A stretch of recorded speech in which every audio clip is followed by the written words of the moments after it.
یسوع کے عظیم جلالی مقدس نام میں آپ سب کو سلام۔ جیسے کہ رسول کہتا ہے کلام یا کام جو کرو یسوع مسیح کے نام سے کرو۔ خداوند یسوع مسیح کا شکر ہے، اس کی تعریف ہے، اور خاص طور پر میں شکر گزار ہوں شکانیہ ٹی وی کے چیئرمین بڑے ہی پیارے بھائی راشد لازرس صاحب کا، جنہوں نے آج یہ موقع فراہم کیا اور میں آپ کے سامنے حاضر ہوں تاکہ کلام سے مستفید ہو سکیں۔ مزید وقت ضائع کیے بغیر میں چاہوں گا ہم اپنی بائبلوں میں سے دیکھیں گے پیدائش کی کتاب اس کا 22واں باب، اور اس کی چند آیتیں ہم وہاں سے پڑھیں گے۔ ان باتوں کے بعد یوں ہوا کہ خدا نے ابراہیم کو آزمایا اور اسے کہا آئے ابراہیم۔ اس نے کہا میں حاضر ہوں۔ اب اس نے کہا کہ تو اپنے بیٹے کو جو تیرا اکلوتا ہے اور جسے تو پیار کرتا ہے ساتھ لے کر موریا کے ملک میں جا، اور وہاں سے پہاڑوں میں سے ایک پہاڑ پر جو میں تجھے بتاؤں گا سوختنی قربانی کے طور پر چڑھا۔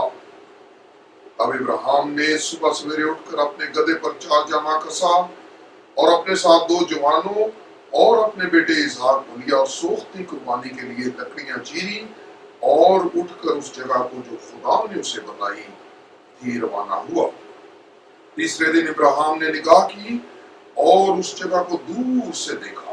اب ابراہیم نے اپنے جوانوں سے کہا تم یہیں گدھے کے پاس ٹھہرو، میں اور یہ لڑکا دونوں ذرا وہاں تک جاتے ہیں اور سجدہ کر کے پھر تمہارے پاس لوٹ آئیں گے۔ اور ابراہیم نے سوختنی قربانی کی لکڑیاں لے کر اپنے بیٹے اسحاق پر رکھی اور آگ اور چھری اپنے ہاتھ میں لی، اور دونوں اکٹھے روانہ ہوئے۔ تب اسحاق نے اپنے باپ ابراہیم سے کہا آئے باپ۔ اس نے جواب دیا کہ آئے میرے بیٹے میں حاضر ہوں۔ اس نے کہا دیکھ آگ اور لکڑیاں تو ہیں، پر سوختنی قربانی کے لیے برا کہاں ہے؟ ابراہیم نے کہا آئے میرے بیٹے، خدا آپ ہی اپنے واسطے سوختنی قربانی کے لیے برا مہیا کرے گا۔ سو وہ دونوں آگے چلتے گئے اور اس جگہ پہنچے جو خدا نے بتائی تھی۔ وہاں ابراہیم نے قربان گاہ بنائی اور اس پر لکڑیاں چنی اور اپنے بیٹے اسحاق کو باندھا اور اسے قربان گاہ پر لکڑیوں کے اوپر رکھا۔ اور ابراہیم نے ہاتھ بڑھا کر چھری لی کہ اپنے بیٹے کو ذبح کرے۔ اب خداوند کے فرشتہ نے اسے آسمان سے پکارا کہ آئے ابراہیم، آئے ابراہیم۔ اس نے کہا میں حاضر ہوں۔ اس نے کہا کہ تو اپنا ہاتھ لڑکے پر نہ چلا اور نہ اسے کچھ کر، کیونکہ میں اب جان گیا کہ تو خدا سے ڈرتا ہے، اس لیے کہ تو نے اپنے بیٹے کو بھی جو تیرا اکلوتا ہے مجھ سے دریغ نہ کیا۔ اور ابراہیم نے نگاہ کی اور اپنے پیچھے ایک مینڈا دیکھا جس کے سینگ جھاڑی میں اٹکے تھے۔ تب ابراہیم نے جا کر اس مینڈے کو پکڑا اور اپنے بیٹے کے بدلے سوختنی قربانی کے طور پر چڑھایا، اور ابراہیم نے اس مقام کا نام یہوہ یری رکھا۔ چنانچہ آج تک یہ کہاوت ہے کہ خدا ان کے پہاڑ پر مہیا کیا جائے۔ اس تلاوت کے لیے ہم خدا ان کا شکر ادا کرتے ہیں۔ یہ سٹوری جو ہے یہ ہم سب جتنے بھی مسیحی ہیں اکثر اس کو پڑھتے بھی ہیں اور اس سے واقف بھی ہیں، اور بہت سے خادمین اس پر کلام بھی پیش کرتے ہیں۔ آج خداوند نے میرے دل میں چند ایک باتیں ڈالی ہیں جو میں آج کے کلام کے تعلق سے آپ کے ساتھ کرنا چاہتا ہوں، خاص طور پر جو کچھ یہاں پر ہوا اور اس کا ہماری روحانی زندگی سے کیا تعلق ہے۔ آپ کو معلوم ہے کہ ابراہیم یہ عراق کے علاقہ سے، جو موجودہ عراق ہے، وہاں سے خدا نے ابراہیم کو بلایا۔ یہ بت پرستوں کا علاقہ تھا، اور خدا نے ابراہیم سے کہا، اس نے کہا کہ تو اپنے رشتہ داروں، اپنے ناطے داروں میں سے نکل اور اس جگہ پر جا جو میں تجھے دکھاؤں گا۔ میں وہ جگہ تجھے اور تیری نسل کو دوں گا۔ ابراہیم اس نے کیا کیا؟ اس نے اپنی بیوی کو لیا، اس نے خدا کی آواز کو سنا، اس نے اپنی بیوی کو لیا، اور اس وعدے کے لیے ابھی اس کے پاس بیٹے کا وعدہ نہیں تھا، لیکن اس نے اس آواز کو لبیک کہا۔ اس نے خدا کی تابعداری کی، فرمانبرداری کی، وہ خدا کی آواز پر ایمان لے کر آیا، اس لیے ابراہیم کو ایمانداروں کا باپ بھی کہا جاتا ہے۔ اور اس نے کیا کیا؟ اس نے اپنے بھتیجے کو لیا، اس نے اپنے باپ تارا کو لیا، اپنی بیوی کو لیا، اور وہ وہاں سے نکل پڑا، کیونکہ اس کی بیوی لکھا ہے، سارا کے بارے میں لکھا ہے کہ اس کی کوئی اولاد نہ تھی، وہ بانجھ تھی۔ تو وہ سوچنے لگا کہ شاید میرا بھتیجا جو لوط ہے، اسی کے وسیلہ سے خدا مجھے یہ برکت دے گا، اور وہ اس کو لے کر ساتھ نکل گیا۔ اور پھر رستے میں خدا اس سے باتیں کرتا رہا، اور ایک وقت اس کی زندگی میں ایسا آیا جب اس نے اپنی بیوی کو یہ سارا ماجرا بتایا۔ اس نے بتایا کہ خدا کا اس کے ساتھ کیا پروگرام ہے، اس کے ساتھ کیا وعدہ ہے، اور خدا نے اس کو کیا کہہ کر اس ملک میں سے نکالا تھا۔ خدا جب کسی کو بلاتا ہے تو سب سے پہلے اس کو ان دنیا دار لوگوں سے الگ کرتا ہے۔ اسی طرح خدا نے ابراہیم کو پہلے ان بت پرستوں میں سے نکالا اور اس کو الگ کر لیا، اور پھر یہاں پر ہم دیکھتے ہیں کہ خدا نے ابراہیم کو اولاد دے دی۔ پہلے لوط کو خدا نے اس سے الگ کیا، اس کے بعد اس کا باپ بھی مرا، لوط بھی اس سے الگ ہو گیا، اور خدا نے اس کو اولاد دی، اسماعیل اس کو مل گیا۔ وہ سوچنے لگا کہ شاید اسی کے وسیلہ سے خدا اپنے پروگرام کو آگے بڑھائے گا، لیکن خدا کا یہ پروگرام نہیں تھا۔ وہ بیج تو درست تھا، لیکن زمین درست نہیں تھی۔ اس لیے خدا چاہتا ہے کہ بیج بھی درست ہو اور زمین بھی درست ہو جہاں پر وہ بیج بویا جائے۔ اس نے پھر آیا اور اس نے آ کر کہا کہ اگلے سال موسم بہار میں تیری بیوی سارا کے ہاں بیٹا ہوگا۔ تو لکھا ہے کہ سارا جو پیچھے تمبو میں تھی وہ ہنسی، دل میں ہنسی۔ تو خدا نے کہا کہ سارا کیوں ہنسی؟ کیا میرے لیے کچھ ناممکن ہے؟ کیا میں یہ نہیں کر سکتا؟ میں سمجھتا ہوں ایک خدا کے بڑے عظیم خادم نے یہ بات کی۔ اس نے کہا کہ اگر سارا ابراہیم کی بیوی نہ ہوتی، اس کے بدن کا حصہ نہ ہوتی، تو یقیناً وہ خدا کی عدالت سے بچ نہیں سکتی تھی۔ خدا نے صرف اس کو اس لیے اسپیئر کیا کیونکہ وہ ابراہیم کے بدن کا حصہ تھی۔ جب آپ یسوع مسیح کے بدن کا حصہ بن جاتے ہیں تو پھر آپ خدا کی عدالت سے بچ سکتے ہیں۔ آپ کا دلہا یسوع مسیح ہے تو پھر آپ خدا کی عدالت سے بچ سکتے ہیں۔ یہاں پر ہم دیکھتے ہیں کہ اس کی بیوی کے ایک بیٹا پیدا ہوا، اور وہ بیٹا جو تھا، اس کی عمر جو تقریباً شاید 12-13 سال کی تھی اس کی۔ یہ بچے کو لے کر وہاں سے نکلا، اور وہاں سے جب یہ نکلنے لگا تو اس نے کہا، اس کو خدا نے آواز دی، اسے کہا کہ آئے ابراہیم، اپنے بیٹے اسحاق کو جسے تو پیار کرتا ہے، جو تیرا اکلوتا ہے، اس کو لے اور موریا کے ملک میں سے ایک پہاڑ پر جا کر قربان کر، جو میں تجھے دکھاؤں گا۔